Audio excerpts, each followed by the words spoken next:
നമ്മൾ ഇപ്പോൾ പോകുന്നത് നെയ്യാറ്റിൻകര മണ്ഡലത്തിലേക്കാണ്. നെയ്യാറ്റിൻകരയുടെ NDA BJP സ്ഥാനാർത്ഥി ചെങ്കൽ എസ് രാജശേഖരൻ അദ്ദേഹം വോട്ട് ചെയ്യാൻ സമ്മതിദാന അവകാശം വിനിയോഗിക്കാനായി പോളിംഗ് ബൂത്തിൽ എത്തിയിരിക്കുകയാണ്.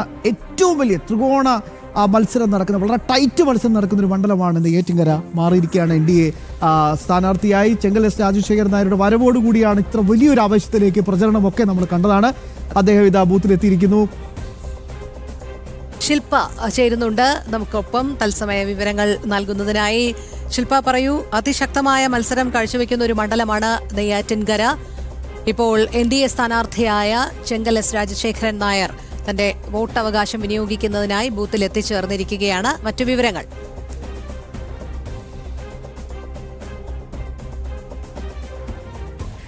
തീർച്ചയായിട്ടും രോഹിണി, ശ്യാം, നമുക്കറിയാം നെയ്യാറ്റിൻകരയിൽ കനത്ത മത്സരം തന്നെയാണ് 2026 നിയമസഭാ തിരഞ്ഞെടുപ്പിൽ നടന്നുകൊണ്ടിരിക്കുന്നത്. ഇപ്പോൾ നമുക്ക് കാണാം നെയ്യാറ്റിൻകര മണ്ഡലത്തിലെ NDA സ്ഥാനാർത്ഥിയായ Chenkal S Rajasekharan Nair government LP GS സ്കൂളിൽ, സാറ് പഠിച്ച സ്കൂളിൽ തന്നെ വന്ന് വോട്ട് ചെയ്യുന്ന ദൃശ്യങ്ങളാണ് നമുക്ക് കാണാൻ സാധിക്കുന്നത്. അദ്ദേഹത്തോടൊപ്പം അദ്ദേഹത്തിൻ്റെ ഭാര്യ രാധ, മക്കളായ കാർത്തിക നായർ, തുളസി നായർ, വിഘ്നേഷ് നായർ എന്നിവരും കൂടെയുണ്ട്. എന്തായാലും നെയ്യാറ്റിൻകര മണ്ഡലത്തെ എടുത്ത് നോക്കുമ്പോൾ കനത്ത മത്സരം തന്നെയാണ് ഇവിടെ നടക്കുന്നത്. ഒരു ത്രികോണ പോരാട്ടം എന്ന് തന്നെ നമുക്ക് വിശേഷിപ്പിക്കാവുന്ന തരത്തിലുള്ള മത്സരമാണ്. കഴിഞ്ഞ ദിവസം കലാശക്കൊട്ടിലൊക്കെ നമ്മൾ കണ്ടതാണ് എത്രത്തോളം വലിയ ശക്തി പ്രകടനമാണ് NDA നെയ്യാറ്റിൻകര നിയോജക മണ്ഡലത്തിൽ നടത്തിയത് എന്ന്. ഇപ്പോൾ അദ്ദേഹം വോട്ട് ചെയ്യാൻ വേണ്ടി അദ്ദേഹം പഠിച്ച GLPS ചെങ്കൽ സ്കൂളിൽ എത്തിയിരിക്കുകയാണ്. അതിൻ്റെ ദൃശ്യങ്ങളാണ് നമ്മൾ കണ്ടുകൊണ്ടിരിക്കുന്നത്. നെയ്യാറ്റിൻകരയെ സംബന്ധിച്ചിടത്തോളം നമുക്കറിയാം വലിയ രീതിയിൽ വികസനം ചർച്ചയാകുന്ന മണ്ഡലമാണ്. ഒപ്പം തന്നെ തീരദേശ മേഖലയടക്കമുള്ള മണ്ഡലമാണ്. അതുകൊണ്ട് തന്നെ എങ്ങനെ നെയ്യാറ്റിൻകരയെ മാറ്റാമെന്ന് പറയുന്ന വലിയൊരു കാഴ്ചപ്പാടാണ് NDA സ്ഥാനാർത്ഥിയായ ചെങ്കൽ എസ് രാജശേഖരൻ. ഇപ്പോൾ ഗവർണർ രാജേന്ദ്ര വിശ്വനാഥ് അർലേക്കർ സമ്മതിദാന അവകാശം വിനിയോഗിക്കാനായി എത്തിയിരിക്കുന്നു. വിനീഷ് ചേരുന്നുണ്ട്. വിനീഷ്, ജവഹർ നഗർ സ്കൂളിലാണ് ഗവർണർ വോട്ട് രേഖപ്പെടുത്തുന്നത്. നമ്മളതിന്റെ തത്സമയ ദൃശ്യങ്ങൾ ഒരു വിൻഡോയിൽ കാണുന്നുണ്ട്. പറയൂ വിനീഷ്. തീർച്ചയായിട്ടും ഇപ്പോൾ ഗവർണർ ജവഹർ നഗറിലെ ഈ സ്കൂളിലെത്തി സമ്മതിദാന അവകാശം നിറവേറ്റാനായി എത്തിയിരിക്കുകയാണ്. നേരത്തെ തന്നെ ഗവർണർ അറിയിച്ചിരുന്നു 10 മണിക്ക് ശേഷം ഇവിടുത്തെ ഈ സ്കൂളിലെത്തി സമ്മതിദാന അവകാശം നിർവഹിക്കുമെന്ന്. എന്തായിരുന്നാലും തിരക്ക് വലിയ തോതിൽ ഇപ്പോൾ ഇല്ല. ഗവർണർ എത്തിയ ബൂത്തിലും വലിയ തിരക്ക് അനുഭവപ്പെടുന്നില്ല എന്നതാണ് പ്രധാനപ്പെട്ട കാര്യം.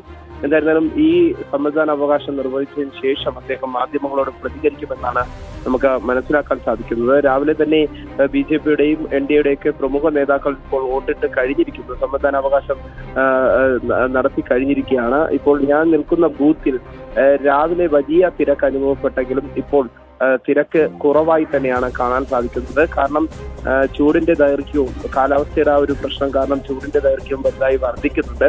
അതുകൊണ്ട് തന്നെ ഒരുപക്ഷെ ഇനി വോട്ടിന്റെ ആ ഒരു രാവിലെ ഉണ്ടായ ഒഴുക്ക്, വോട്ടിടാൻ ജനങ്ങൾ എത്തിയ അത്രയും ഒഴുക്ക് ഇനിയുള്ള സമയങ്ങളിൽ ഉണ്ടാകാനുള്ള സാധ്യത കുറവാണ് നമുക്ക് മനസ്സിലാക്കാൻ സാധിക്കുന്നത്. എന്തായിരുന്നാലും ഇപ്പോൾ മറ്റു റൂറൽ ഏരിയയിൽ, തിരുവനന്തപുരം ജില്ലയിലെ മറ്റു ഗ്രാമീണ മേഖലകളിൽ നമുക്ക് മനസ്സിലാക്കാൻ സാധിക്കുന്നത് എല്ലായിടത്തും വലിയ തിരക്ക് അനുഭവപ്പെടുന്നുണ്ട്. പക്ഷേ നഗര മേഖല നോക്കുമ്പോൾ രാവിലെ തിരക്ക് അനുഭവപ്പെട്ടെങ്കിലും ഇപ്പോൾ തിരക്ക് ചെറിയ തോതിൽ കുറഞ്ഞിട്ടുണ്ട്.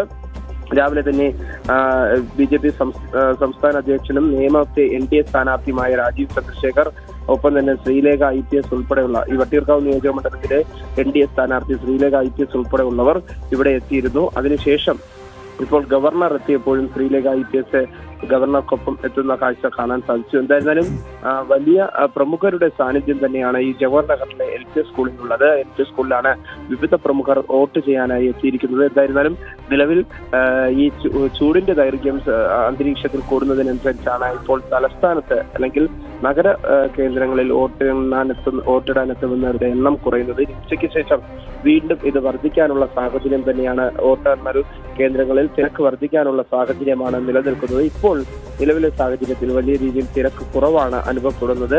രാവിലെ വലിയ തിരക്കുകൾ ഈ വോട്ടെണ്ണൽ കേന്ദ്രത്തിൽ ഉണ്ടായിരുന്നു. ഇപ്പോൾ നിലവിൽ തിരക്ക് കുറവായിരിക്കുന്നു. ഗവർണർ രാജേന്ദ്ര അർലേക്കർ ഇപ്പോൾ ബൂത്തിലേക്ക് കടന്നിരിക്കുന്നു. ബൂത്തിൽ കടന്ന് അദ്ദേഹം വോട്ടിടാനായി തുടങ്ങിയിരിക്കുന്നു. ആ ദൃശ്യങ്ങളാണ് നമ്മൾ വിനീഷ്. ഒരു നിമിഷം എനിക്കൊന്ന് പ്രതികരണം കൂടി നമുക്ക് വരേണ്ടതുണ്ട്. മറ്റു ചില പ്രതികരണങ്ങളിലേക്ക് കൂടി പോകേണ്ടതുണ്ട്. നെയ്യാറ്റിൻകര നിയോജകമണ്ഡലം സ്ഥാനാർത്ഥി ചെങ്കൽ എസ് രാജശേഖരൻ നായരാണ് വോട്ട് രേഖപ്പെടുത്തിയതിനു ശേഷം പുറത്തേക്ക് വരുന്നത്. നമ്മുടെ പ്രതിനിധി ശില്പയും ചേരുന്നുണ്ട്. നമുക്ക് ആ പ്രതികരണം കേൾക്കാം. മാറേണ്ടിയിരിക്കുന്നു തോന്നുന്നില്ലേ?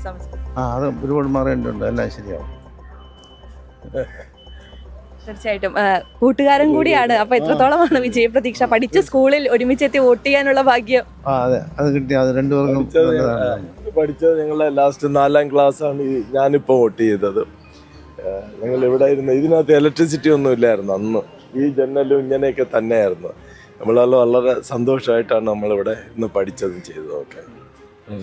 ഇപ്പൊ നമുക്കറിയാം എത്രത്തോളം വിജയപ്രതീക്ഷയാണ് ഈ ഒരു നിമിഷത്തിൽ തോന്നുന്നത്. പ്രതീക്ഷയൊക്കെ റിസൾട്ട് വരുമ്പോൾ നമുക്കറിയാം. ജനങ്ങൾ വോട്ട് ചെയ്യട്ടെ. ഇതൊരു അനുഭവം എന്ന് പറഞ്ഞാൽ ഞങ്ങൾ രണ്ടുപേരും ഒന്നിച്ച് പഠിച്ച സ്കൂളിൽ ഇന്നും അതേപോലെ നിലനിൽപ്പുണ്ട്. 50-60 വർഷം കഴിഞ്ഞ് 65 വർഷം കഴിഞ്ഞിട്ട് ഈ സ്കൂൾ അങ്ങനെ ഇരിക്കുന്നു. ഇതാണ് ഇവിടെ നിന്ന് എന്ത് വികസനം പോയി എന്നുള്ളത് നിങ്ങൾ കാണുക. 70 വർഷം മുമ്പേ അന്ന് ചെയ്തിരുന്നു. ഇന്ന് ഇതേപോലെ ഒരു സ്കൂൾ പോലും എല്ലാവരും ടിൻഷീറ്റാണ് ഇടുന്നത്. ഞങ്ങളന്ന് വലിയ ഹാപ്പി. ഒരു ക്ലാസ് റൂമിൽ നമ്മൾ 50 കൂടുതൽ കുട്ടികളുണ്ടായിരുന്നു. അടുത്തടുത്ത ബെഞ്ചിൽ നമ്മൾ ഒന്നിച്ച് നമ്മൾ അധ്യാപകരെന്ന് പറഞ്ഞാൽ ഗുരു എന്ന് പറയുമ്പോൾ വളരെ സന്തോഷമായിരുന്നു. നമ്മളൊരു സാറ്റിസ്ഫൈ, ഒരു അസുഖം ഇല്ലായിരുന്നു. ഇലക്ട്രിസിറ്റിയിലും നേച്ചുറൽ ലൈറ്റിലും നേച്ചുറൽ കാറ്റും കൊണ്ടൊക്കെയാണ് നമ്മൾ പഠിച്ചത്. ഇവിടെ ഒരു 4 ചുമരുള്ള ടോയ്ലറ്റ് ഉണ്ടായിരുന്നു. അതിപ്പോഴാണ് ഞാൻ 3 പ്രാവശ്യം ഈ ടോയ്ലറ്റ് മാറ്റാൻ വേണ്ടി ചെയ്യാൻ വേണ്ടി വന്നു. ഒരു പെർമിഷൻ തന്നില്ല. എൻ്റെ സ്കൂളിൽ ഇന്നും ഇങ്ങനെയാണ് ഇരിക്കുന്നത്. ഒരു മാറ്റം എന്ന് പറയുന്നത് ഹൈടെക് എന്നൊക്കെ പറയുന്നു. ഇതൊന്നും വികസനമല്ല. എൻ്റെ തൊട്ട് ഓപ്പോസിറ്റ് ഉള്ളതാണ് ഒരു സ്കൂള് ലേലം ചെയ്യുന്നത് കണ്ട്. അതാണ് സായി കൃഷ്ണ എൻ്റെ സ്കൂൾ ആദ്യമായിട്ട് എടുത്തത്. ഇത് നിമിത്തമാണ് ഞാനും സ്വാമിയും നമ്മൾ പഠിച്ചതായിട്ടുള്ള സ്കൂളുകളെല്ലാം എടുക്കാൻ വേണ്ടി പ്രത്യേകിച്ച് സ്വാമി ഇനിഷ്യേറ്റീവ് എടുത്ത് UPSഉം ഹൈസ്കൂളും ഒക്കെ സംസാരിച്ചാണ്. ഹൈസ്കൂളുകാരോട് സ്വാമി ഒരു ദിവസം പറഞ്ഞത് വേണ്ടായിരുന്നു, അവർ നമ്മളെ ഇൻസൾട്ട് ചെയ്ത് കളഞ്ഞെന്നൊക്കെ പറഞ്ഞു. അതൊരു നിമിത്തമായിരുന്നു. സത്യത്തിൽ ഇവിടെ ഒരു CBSE സ്കൂളാണ്, വേണ്ടായിരിക്കും. അങ്ങനെ ആയിരിക്കും അന്നല്ല. അല്ലാന്നുണ്ടെങ്കിൽ നമ്മൾ ഒറ്റവിളാത്താങ്കര സ്കൂള് നമ്മൾ പറഞ്ഞാൽ കേൾക്കുമെന്നുള്ളതിലായിരുന്നു നമ്മൾ എടുക്കാം. നമുക്കവിടെ നമ്മൾ ബുദ്ധിമുട്ടി പഠിച്ചു. ആ സ്കൂളിനെ ഒന്ന് നന്നാക്കണമെന്നുള്ള ഉദ്ദേശം കിട്ടിയില്ല. പക്ഷെ ഇന്നൊരു CBSE സ്കൂളിൽ നാട്ടിന് സ്വാമിയാണ് അവരും അവിടെ നിന്ന് തറക്കല്ലിട്ടത്, ഭൂമി പൂജയൊക്കെ ചെയ്ത് തന്നതൊക്കെ. നമ്മൾ ആ സ്കൂളിൽ 7 കളറുള്ള മണ്ണുണ്ടായിരുന്നു. സ്വാമി കണ്ടപ്പോൾ പറഞ്ഞത് 7 കളർ ആ ഒരു മുട്ടക്കുന്നിലുണ്ടായിരുന്നു. അതിലാണ് ഇപ്പം സായി കൃഷ്ണ സ്കൂളൊക്കെ. ഇതൊക്കെ നമ്മൾ രണ്ടുപേരും ജനിച്ച നാടാണ്. ഈ നാട്ടിന് വേണ്ടിയിട്ടാണ് സ്വാമി ജനിച്ചത്. Democracy is very deep rooted, not only in our soil but in our hearts also. Let us propagate that, let us manifest that duty of democracy. That's all. Namaste. Nanni. Thank you.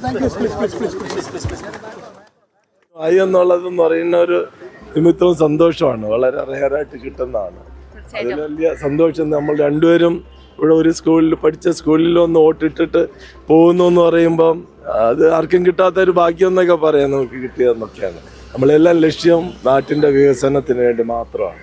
അതിലേക്ക് വേണ്ടി ജനിച്ച ഒരാൾ ഞാൻ വെളിയാട്ടിൽ പോയിട്ട് വന്ന് അദ്ദേഹത്തിൻ്റെ കൂടെ ഒന്ന് പ്രവർത്തിക്കുന്നതേ ഉള്ളൂ. വളരെ സന്തോഷമുണ്ട്. തീർച്ചയായിട്ടും. ഒപ്പം തന്നെ അദ്ദേഹത്തിന്റെ കുടുംബം കൂടി ഇവിടെ സ്കൂളിൽ വോട്ട് ചെയ്യാൻ വേണ്ടി എത്തിയിട്ടുണ്ട്. അദ്ദേഹത്തിന്റെ മകളും ഭാര്യയും അടക്കം എല്ലാവരും എത്തിയിട്ടുണ്ട്. നമുക്ക് അദ്ദേഹത്തിന്റെ ഭാര്യ രാധയിലേക്ക് പോകാം. നമുക്കറിയാം നെയ്യാറ്റിൻകര മണ്ഡലത്തിൽ വലിയ ഒരു ഓളമാണ് അദ്ദേഹം സൃഷ്ടിച്ചിരിക്കുന്നത്. എങ്ങനെ നോക്കി കാണുന്നു? എത്രത്തോളം ഉണ്ട് വിജയപ്രതീക്ഷ? 100%. അതുള്ളത് കൊണ്ട് മാത്രമല്ല, പിന്നെ അദ്ദേഹത്തിൻ്റെ നാടും കൂടെയാണ്. പിന്നെ അദ്ദേഹത്തിനെ പറ്റി സ്പെഷ്യലായിട്ട് പറയേണ്ട ആവശ്യമില്ല. പിന്നെ ഞങ്ങളുടെ നാട് പറയാമല്ലോ, അതുണ്ട്. പക്ഷെ എന്താണെന്ന് അറിഞ്ഞൂടെ, ഒരു പ്രാവശ്യം വോട്ട് ചെയ്യാൻ വരുമ്പോഴും ആ ഒരു നെർവസ്നെസ്സും ആ ഒരു feel, energy is totally different ആണ്.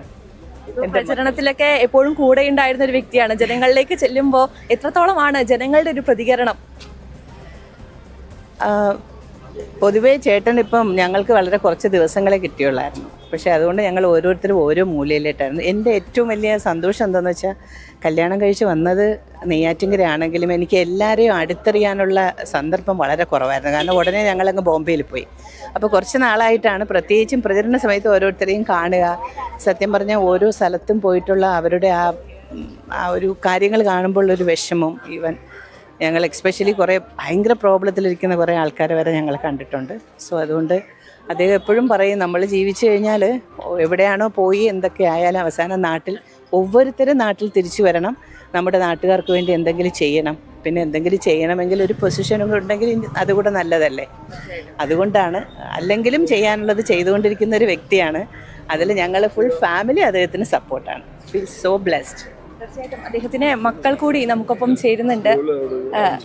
വിഘ്നേഷ് ചേട്ടാ, എത്രത്തോളമാണ് അച്ഛന്റെ തിരഞ്ഞെടുപ്പിലെ വിജയപ്രതീക്ഷ? പ്രതീക്ഷയും പ്രാർത്ഥനകളുണ്ട്. അവരുടെ സൈഡിൽ നിന്ന് full effort. So it's up to the public to decide. തീർച്ചയായിട്ടും രണ്ട് മക്കൾ കൂടിയുണ്ട്. കാർത്തിക ചേച്ചി എത്രത്തോളമാണ് തെരഞ്ഞെടുപ്പിൽ സജീവമായി അച്ഛനൊപ്പം നിന്ന ഒരാളാണ്. കൊട്ടിക്കലാശത്തിലൊക്കെ നമ്മൾ കണ്ടതാണ് എത്രത്തോളം ആവേശമുണ്ടായിരുന്നു എന്ന്. എങ്ങനെ തോന്നി ജനങ്ങളുടെ പ്രതികരണത്തെ? എത്രത്തോളം ഉണ്ട് വിജയപ്രതീക്ഷ? വിജയപ്രതീക്ഷയെന്നും കൂടുതൽ നമ്മൾക്കുള്ള ഭാഗ്യം സ്വന്തം അച്ഛന് 2 പ്രാവശ്യം വോട്ട് ചെയ്യാൻ പറ്റിയതിന്. അത് അച്ഛൻ്റെ സ്വന്തം സ്കൂളിൽ ആൻഡ് നമ്മളുടെ പുതിയ സ്കൂള് ഓപ്പോസിറ്റ് വന്ന്. സോ ഇതെല്ലാം ഒരു അച്ഛൻ്റെ ഫേവറേറ്റ് വേർഡ് നിമിത്തം ആണ്. സോ നല്ല പോസിറ്റീവ് വൈബ്സ് ആണ്. സോ എന്താണോ വിധിച്ചിട്ടുള്ള നടക്കും. തുളസി ചേച്ചി കൂടി നമുക്കൊപ്പം ചേരുന്നുണ്ട്. എങ്ങനെയുണ്ട്? എത്രത്തോളം സന്തോഷമുണ്ട്? നല്ല ഹാപ്പി ആയിട്ടുണ്ട്. Please vote. തീർച്ചയായിട്ടും രോഹിണി, എല്ലാവരും വലിയ സന്തോഷത്തിലാണ്. ഒപ്പം തന്നെ 100% വിജയപ്രതീക്ഷയോട് കൂടി തന്നെയാണ് ഇവിടെ NDA സ്ഥാനാർത്ഥിയും കുടുംബസമേതം എത്തി വോട്ട് ചെയ്തിരിക്കുന്നത്. ശരി ശില്പ, അങ്ങനെ